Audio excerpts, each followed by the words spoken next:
Hello, and thank you for having me here today. It's a great honour to be speaking at this Lower Decks conference in honour of Janeway and its maturation into a software platform used around the world. By way of background, I'm one of the two people who worked on founding Janeway. I sat down with Andy and we decided how hard could it be to write a fully fledged journal management platform. It turns out that that's much more complicated than you first think, and there are good reasons why people don't attempt this as a hobby, usually. However, I would say that in addition to now being a platform that is used around the world and is in use at many publishing houses, Janeway's taught me quite a few lessons about scholarly communications that I'd like to share today and that I hope will be of interest to people listening. My talk today is called Infrastructure, Persistence and Preservation, because really, although I'm centering on Janeway and what that's done for my understanding of technology and publishing, there are broader questions about infrastructure, open access providers, scholar-led providers, and the sustainability of those infrastructures that I want to touch on today. In other words, in some ways, what I'm asking for today is for us to think through what we want in terms of labour, volunteerism, and scholar involvement in publishing in the 21st century in an open environment.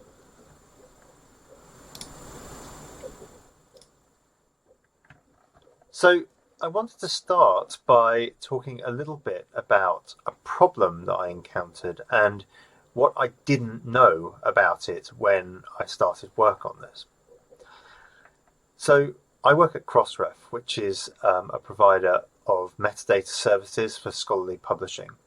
Essentially, any item that has a DOI deposits metadata with Crossref, and we store that record. You can then query it using our API. You can see how works are interrelated and citing one another. There's all sorts of clever things you can do with our API once you're in there, and we have about 145 million records. Now, the other thing that Crossref does is it assigns DOIs to articles. Now, DOIs are those long strings that you see after scholarly URLs or on the landing page of a journal. It's doi.org/ and then a series of numbers or numbers and letters. If you ever wondered what that link actually is, it's what's called a persistent identifier. And the idea is that if the publisher had a problem, went bankrupt, or just didn't exist in the future because they got fed up of what they were doing, we at Crossref can repoint that URL, that DOI, to an archived version of the work. And this means, in turn, basically, that that link should always work. Even if the publisher doesn't exist anymore, it should be possible for us to repoint it to content and you still be able to get the scholarly content that you wanted. Now, how does Crossref enforce that? Well, our membership terms state that members must make best efforts to preserve material that they deposit with Crossref. So you're not allowed to just deposit anything with Crossref. It has to be something that has a digital preservation system behind it. And there's a range of digital preservation systems that I'll come on to shortly.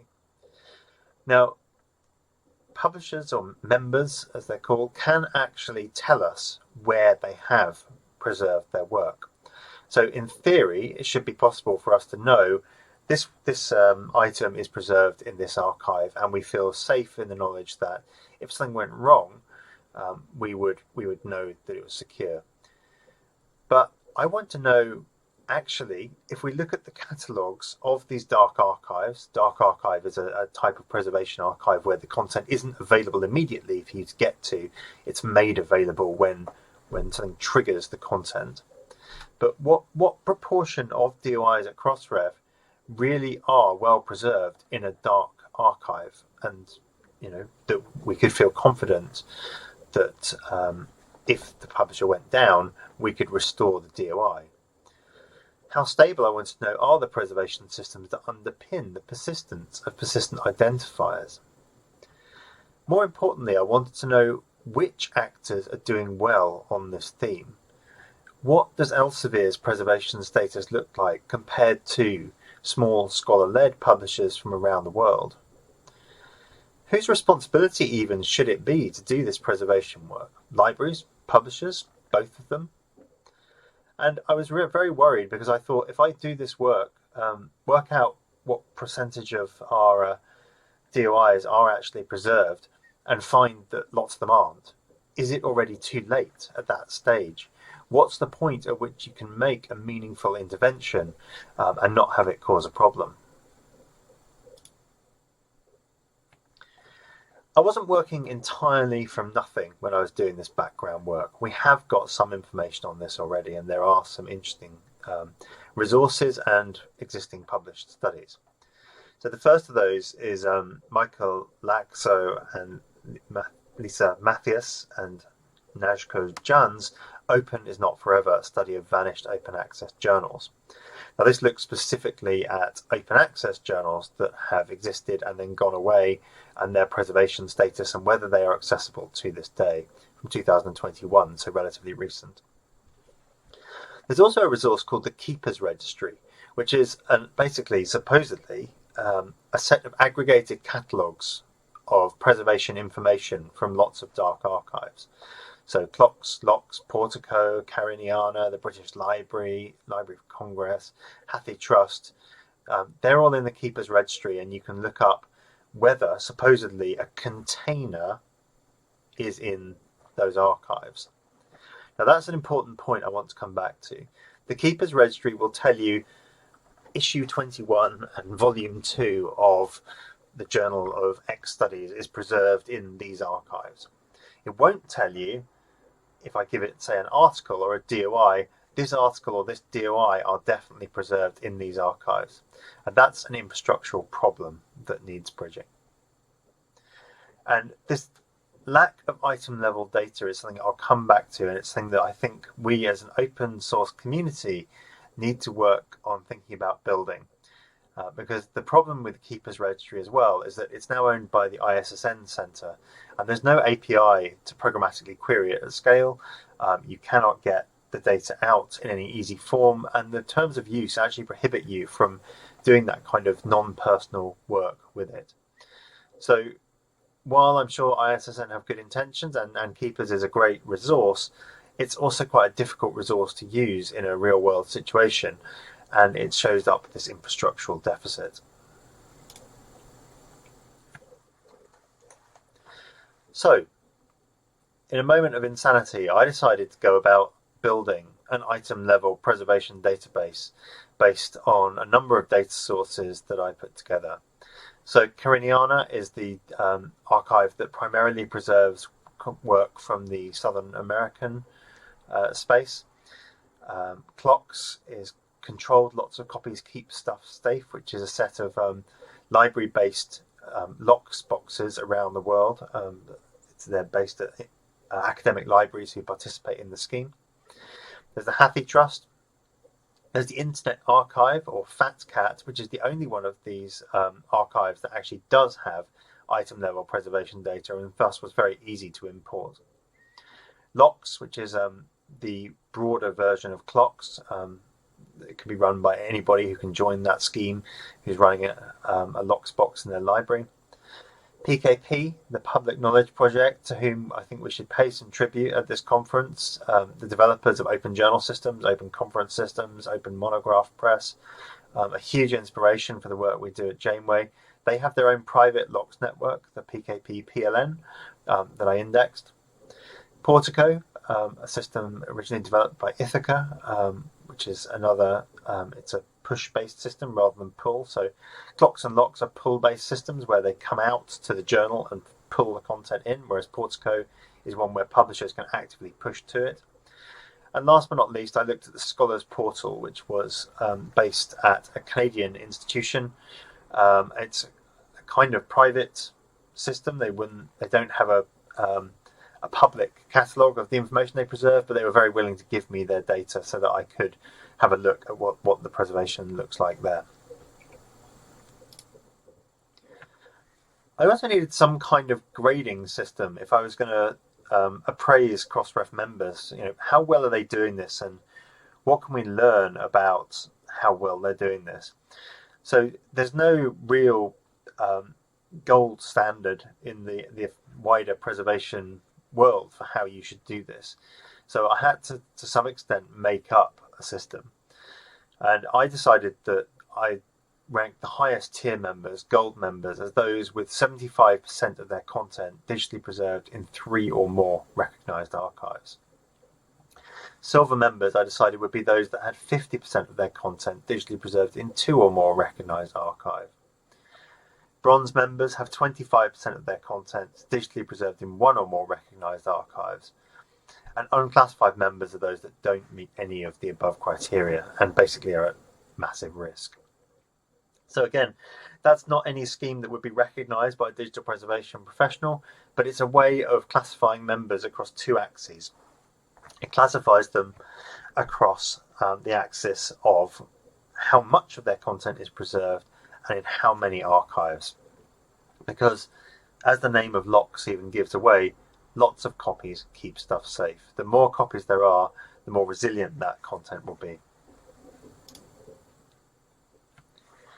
So my colleague Dominika and Escher have put together a framework called the sampling framework at Crossref that basically will give you a set of about 7 million or so DOIs in a sample.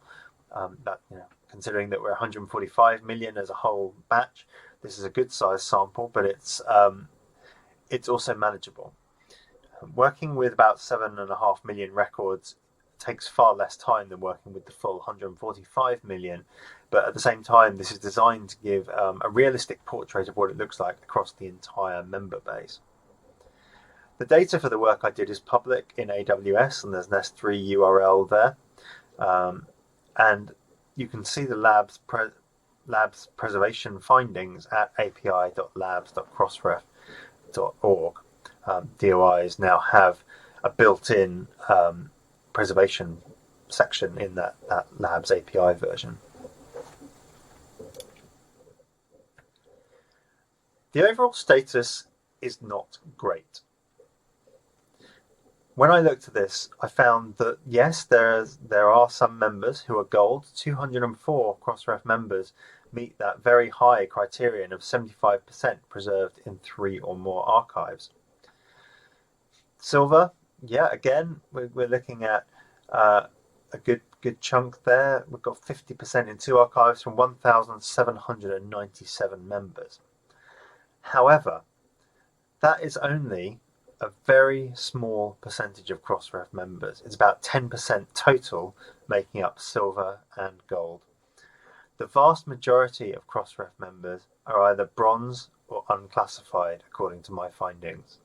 So bronze, remember, is 25% preserved in 1 archive, where we have 12,257 members, and unclassified 6,982 members. So it looked to me as though approximately 33% or a third of all the content that I surveyed is at preservation risk from the way we did this.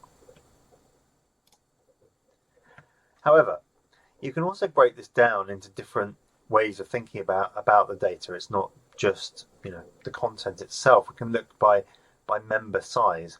And there are several ways you can calculate member size. It's not just member revenue, which is one way of doing it, but it could also be volume of content the member publishes, age of the member.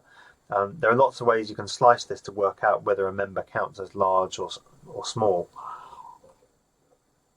So this goes from larger members down to smaller members.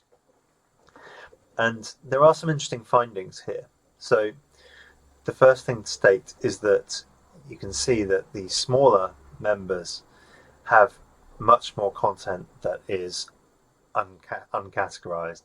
So I should say the smaller members at the top, larger members at the bottom. There are some small members who do this very well and have a gold status, but for the most part it's bronze and unclassified, and that trend continues all the way down until we get basically to the final section. Now I should say the other challenge is that when we talk about the largest members here in that bottom bar, there's only a very small number of members in that category total. So a single member making it into the gold category massively boosts that gold bar, and it's perhaps not an entirely fair comparison.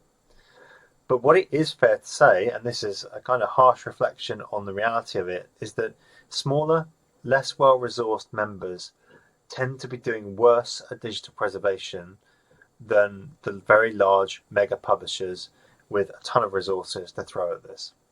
Elsevier does a very good job of digital preservation. Lots of small publishers based in library institutions are putting content at risk by the fact that they don't have these structures in place. The same structure appears, in fact, even more clearly when you look at preservation by number of member deposits. So the smallest members who are not doing much publishing have also not taken much care around digital preservation, whereas those who are publishing the highest volumes of material tend to be those who have taken this into consideration and know what their obligations are as a Crossref member. I think what's interesting about this one, though, is that obviously if this is, by the number of deposits, then does it matter that lots of the smaller ones are not doing so well at preservation because they're not publishing much in the first place? That very big light blue bar at the top there doesn't represent a huge number of articles. It represents a small number of articles at a number of publishers. So again, this kind of gives a slightly skewed perspective on the data. But again, it is true to say that the majority of unpublished content, unprotected content that we see here is coming from smaller, less well-resourced members. So just by way of overall statistics, about 4.3 million of the works that we studied were preserved at least once. So I guess we should take that. That's the kind of positive spin on this, is that 58% of works we looked at were actually preserved somewhere. But there do seem to be about 2 million or so works that seem totally unpreserved and that need attention. And almost 14% had to be excluded from the sample for being too recent. If they were published in the current year, for example, then they won't have yet been ingested into the archives, and so I didn't think that was a fair comparison. Or they weren't journal articles, or there was insufficient date metadata for us to identify the source, i.e. I couldn't line up the published information with the container level metadata that we get from the archives. So this is coming out in a forthcoming peer-reviewed paper in the Journal of Librarianship and Scholarly Communication. We're going to also do a lay and easy read summary of the preservation situation for members to get their heads around. I need to do some direct member outreach, to be honest, as well, and speak to our Crossref members who are struggling a bit with digital preservation and try to make this something that works better for them. We have a project called Project OpSit as well that I'm working on, which is designed to be an automatic digital preservation system. So the idea is, because people are already depositing to Crossref, at that point we can grab the content and stash it in archives for them on their behalf, and then update the metadata record to say where this stuff has been preserved, giving users an option of viewing it at one of the archives or in the original source. If you're interested in that, there's a request for comment out at the moment about Project OpSit, and I'd welcome any feedback you have on that project. We also have the full charts and data set at the-vault.fly.dev, where you can explore the digital preservation statistics. I should note that when I show this to people, usually they go and find their own publisher, find a load of things about it where the data isn't good enough, and come back to me, and then I have to look at the data again, and that's fair enough. It's working with real world messy data, but do feel free to have a browse around and see what it looks like for your institution. Okay, so I was able to find out a load of interesting stuff about digital preservation. I was able to do this project, but it took me a very long time, and a lot of stuff was missing. Considering that we build open source tools and want an interoperative scholarly communication system, it was incredibly difficult to get this together. What was missing was a data infrastructure. As I say, what we have at the moment for monitoring preservation structure for persistence is very bad. It works at the container level. It's aggregated across all the different archives that exist. I should also say the archives don't present their findings in the same format. They each have their own different format for how to do this. So anytime you want to do any kind of mass parsing or aggregation, you end up basically having to write a custom parser for each of the archives with which you're working. The technical capacity at smaller publishers and members is clearly missing, is something I found out. These are not technically incompetent members. They have managed to get to the stage where they can deposit their metadata with Crossref.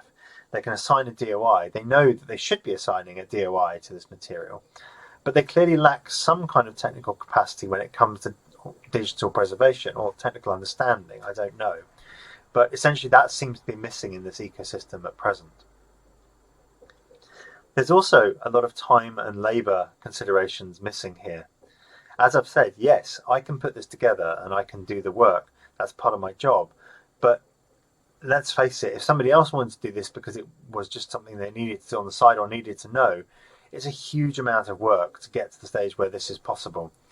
And I contend that this is an enormous gap in our scholarly communications infrastructure, and that there are things we can learn from this that help us to think through where we might go from here in terms of technology and open source development. So how did we get here first is one of the questions I want to ask. And I believe that there are two axes of open access that are split then further across two different political directions. I want to talk about this briefly. So from its very inception, the open access movement has wanted some very different things.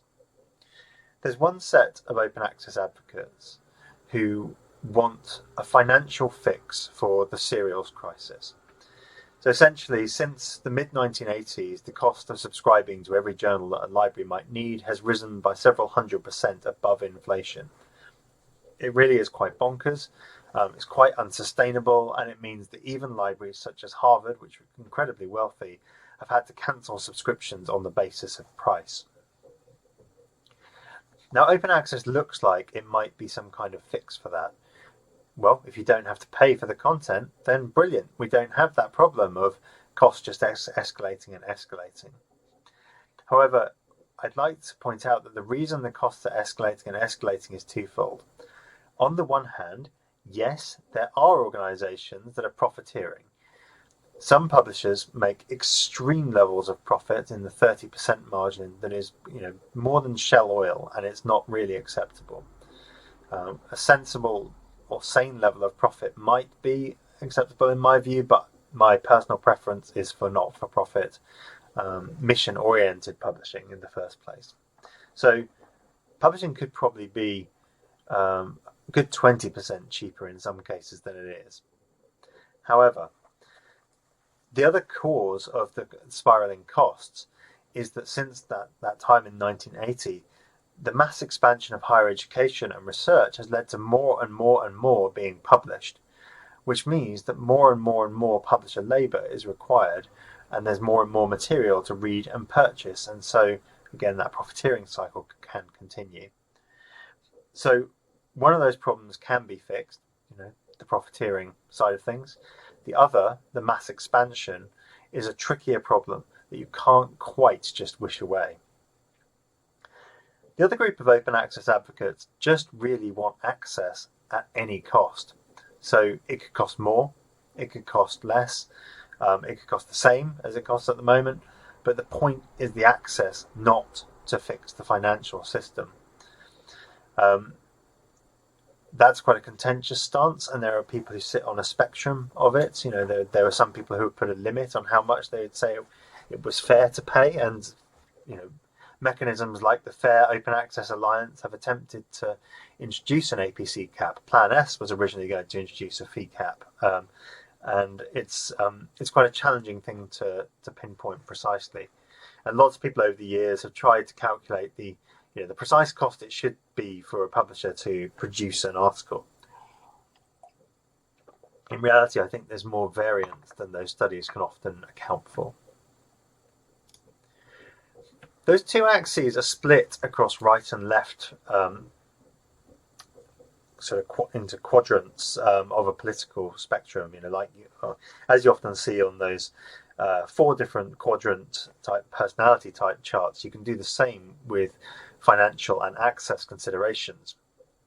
There are right-wing financial advocates of open access, primarily neoliberal funders from government backgrounds, who basically see the need for mass accountability of how government funding and taxpayer resources are spent, and therefore they want to see the costs driven down by market-based approaches of open access.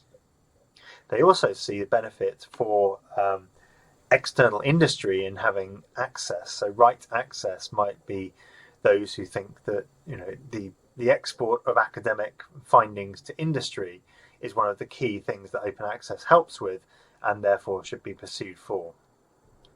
On the other hand, you have left-wing advocates. The left-wing financial stance feels that the profiteering mechanisms have basically fleeced academic libraries, and particularly those in poorer parts of the world, for many, many years now, and that it's not acceptable, and therefore we should abolish them from that perspective.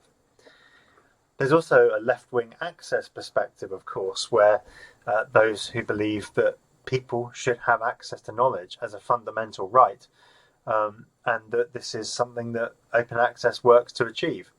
I classify myself probably in that category. Others will find themselves at different points on this political quadrant spectrum. But one of the things to point out is that not everyone who wants open access wants the same thing, and they're coming at it from different angles of politics and finance. And it's very easy for those in the left-wing spectrum of financial or access considerations to find themselves making arguments that dovetail with right-wing devaluations of labour practices. Basically, it's very easy to get into an austerity mindset when you talk about open access and finance. So, for example, it's easy to start saying, well, you know what, because there are these profiteers, actually we should take all money out of the system of scholarly publishing, and nobody should be paid to work in it. What does that do? Well, it then offloads the labour of publishing back onto academics who are not specialists in this, many of whom who don't even want to be doing that work in the first place and have no capability to do it, without any extra remuneration for those academics. It essentially becomes a way of displacing labour from a professionalised sphere to a sphere that doesn't really know what it's doing, doesn't want to do the work, isn't compensated for the work, doesn't have time to do the work. So that's the kind of argument that Sam Moore's been making for some time now, which is that basically austerity arguments for open access are pretty bad.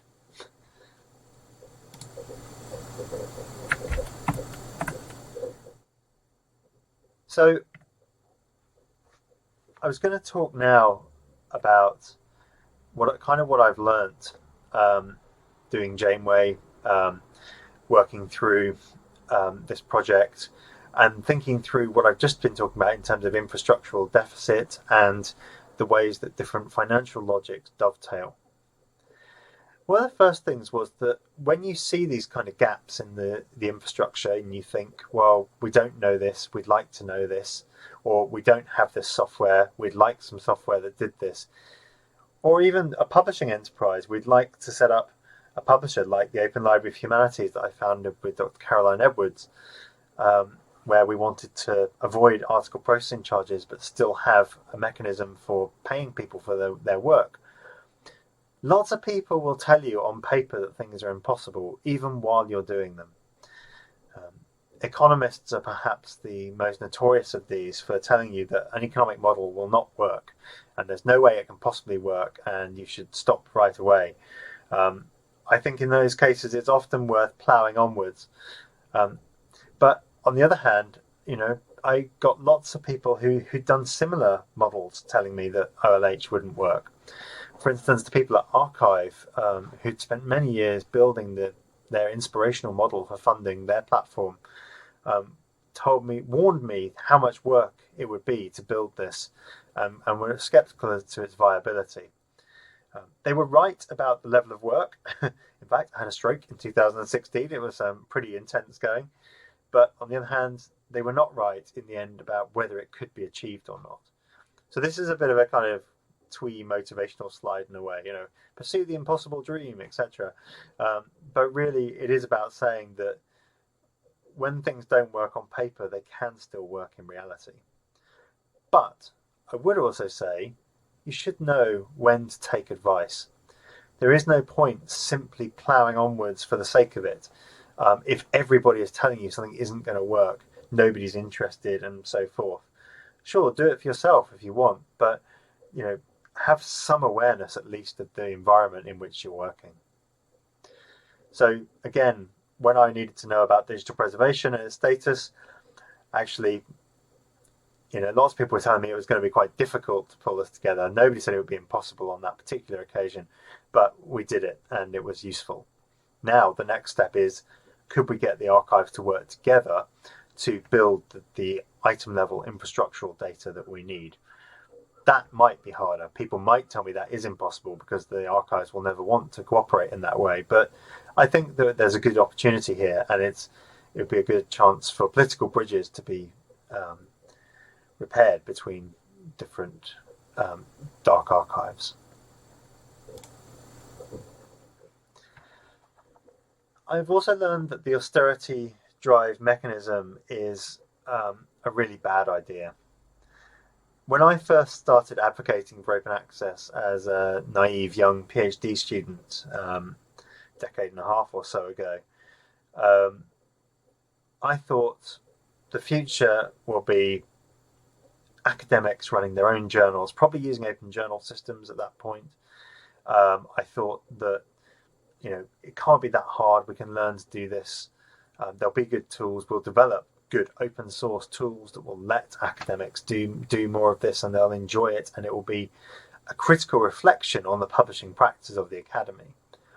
And I still do believe that there are good reasons why academics can do aspects of the publishing workflow, and that they learn good things about it. What you learn, though, I hope, is a respect for some of the professionalized labor of publishing. If what you learn is that it's all very easy and anybody can just put a PDF online, and you haven't digitally preserved anything, and you haven't got any permanent identifiers, and it's not accessible to people with disabilities, then really you haven't learned very much. If, on the other hand, you do learn about those aspects and think critically about what academic publishing means, what the systems of dissemination mean, then that is in itself a valuable way forward. But not everybody does learn that. Some people do, some don't. But moving entirely to a volunteeristic system, as I said earlier, I think is a really, really bad idea. I couldn't do the work that I do at Crossref to work out this digital preservation stuff unless I was paid, because it took me a couple of months of my time working on this to put that database together and to create a system to update it consistently. I've also learned that no technological system runs itself, and that we should just say no to blockchain. So once every year or so, somebody comes to Crossref with a series of suggestions for how we could replace the DOI system. It seems quaint and cute that, as my colleague Jeff Builder has put it, that we need humans to input this metadata and to send it to us and to keep it updated, and that we can't do some kind of automatic mechanism for this. Why can't we use hashes as the DOIs, or use the blockchain as a decentralized system for storing all this data? And the problem is really just no technological system runs itself. Every system needs maintenance, upkeep, it needs bug fixes, it needs people to help other people to use it, for example. And anybody who thinks that you can just build technology once and then let it run is really, not barking up the right tree. I also think that if you look at the digital preservation project I did, already there are challenges with re-import where I've got breakage and I have to update the importers and I have to check the data manually and make sure that the new imports are working fine and we haven't got massively unexpected changes in the data output. So again, this is linked a little bit to the anti-austerity drive that I've put forward here, which is that you can't eliminate technological labour any more than you can eliminate publishing labour on the whole. Publishing is not just putting up a PDF on the web.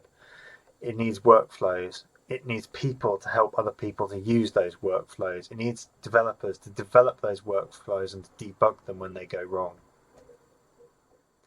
In a sense, also, this is why, in some ways, it irks me when people say, what's the most annoying thing in the contemporary world? And they say, oh, it's the way you have to pay for subscriptions to software now rather than just buying it once. Well, buying software once is like a pyramid scheme in many ways. What you're saying is that to continue to develop the software and to fix bugs in it, you need to keep selling software to new users, new versions, so that they can get the updates to the software they've already paid for.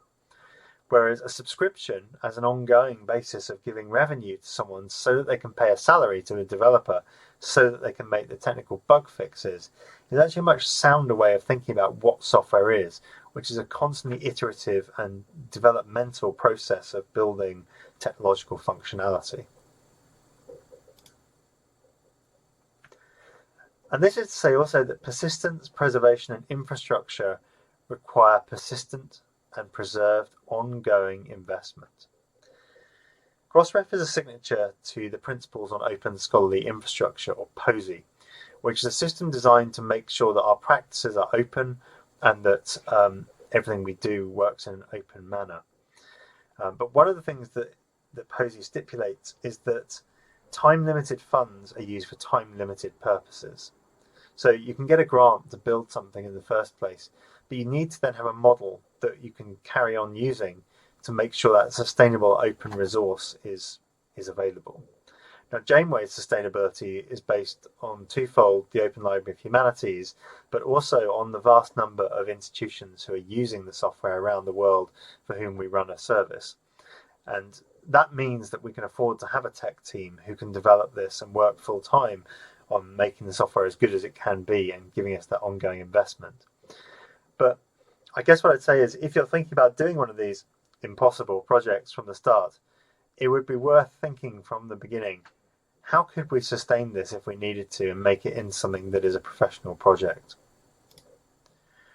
Which leads me to one of my final points, which is that scholar-led or not-for-profit open initiatives can do infrastructure well. We can build this stuff. We can build good open source, open access tools, but not as an academic side hobby. It needs to be done as a fully professionalized entity with academic governance, inputs, knowledge, sure, and steering. That's all valid and useful. But if you think that you can really build something at enterprise scale for a whole industry while doing an academic job on the side, I'd suggest that this is perhaps overly naive. And that's where I'm going to stop today. I've tried to cover a range of things, from the very practical research that I did through to points about infrastructural deficit, through to some kind of theses on academic publishing and what I've learned in working on this stuff, as I say, for about 15 years now. I think we've got time for some questions, but just again, a huge thank you to the organisers, and I hope that that was of interest to everybody today. Thank you.